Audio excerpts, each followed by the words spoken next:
शनिवार दिनांक 1 डिसेंबर 2024 रोजी अलिबाग समुद्रकिनारी झालेल्या हत्याकांडात पेण तालुक्यातील गडब गावातील तरुण मितेश जनार्दन पाटील याची धारदार हत्याराने वार करून निर्घृणपणे हत्या केली व त्यात तो मृत्युमुखी पडला।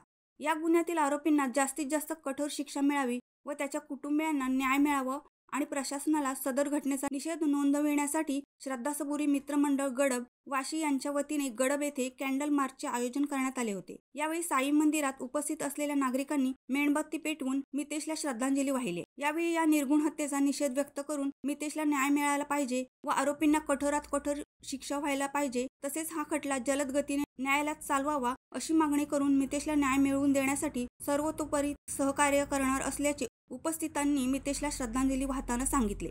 जोपर्यंत मितेशला न्याय मिळत नाही तोपर्यंत आम्ही शांत बसणार नाही असे ग्रामस्थांनी सांगितले। माझा भाऊ आज निघून गेला, एकुलता एक कमवणारा होता।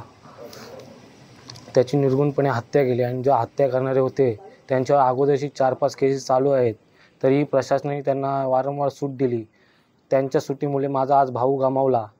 ह्या प्रशासनाचाही सुद्धा याच्यात हात आहे, त्याच्यामुळे त्याला कठोरात कठोर शिक्षा व्हावी त्यांना 5 जणांना अशी मी प्रशासनाला मागणी करतो। नाहीतर दुसऱ्याही कोणाचं आईचं बाल त्याच्याही जीवाला धोका आहे, त्यांच्याकडून जाऊ शकतो अशी मी मागणी करतो। आता श्रद्धा सबुरी मित्रमंडळ गडब यांच्या वतीनं हा कॅन्डल मार्च काढला।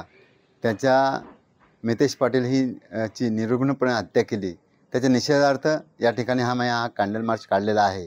आज पाहायला गेलात तर रायगड जिल्ह्यामध्ये की ड्रग्स माफिया आणि खुनी दरोडेखोर किंवा गुंडगर तिचे लोक आहेत ते खुलेआम फिरत आहेत आणि त्या कारणामुळेच आज आमच्या नितेशचं हत्या झाली आणि तो आज आमच्यातून निघून गेलेला आहे।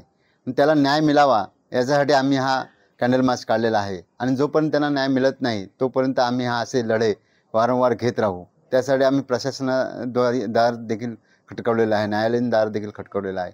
त्यासाठी जर का विलंब होत असेल तर वेळ बनली तर आम्ही कलेक्टरच्या कार्यालयावर देखील मोर्चा नेण्याचा प्रयत्न करणार आहोत, रस्ता रोको देखील करण्याचा प्रयत्न करणार आहोत। शेवट जोपर्यंत नितेशला न्याय मिळत नाही तोपर्यंत आमची लढाई तशीच चालू राहील। शिवसत्ता टाइम्ससाठी प्रदीप मोकल, पेण। दे धडक बेधडक वृत्त देणाऱ्या आपल्या शिवसत्ता टाइम्स न्यूज चॅनलला लाल बटन दाबून सबस्क्राईब करा आणि बेल आयकॉनला क्लिक करायला विसरू नका।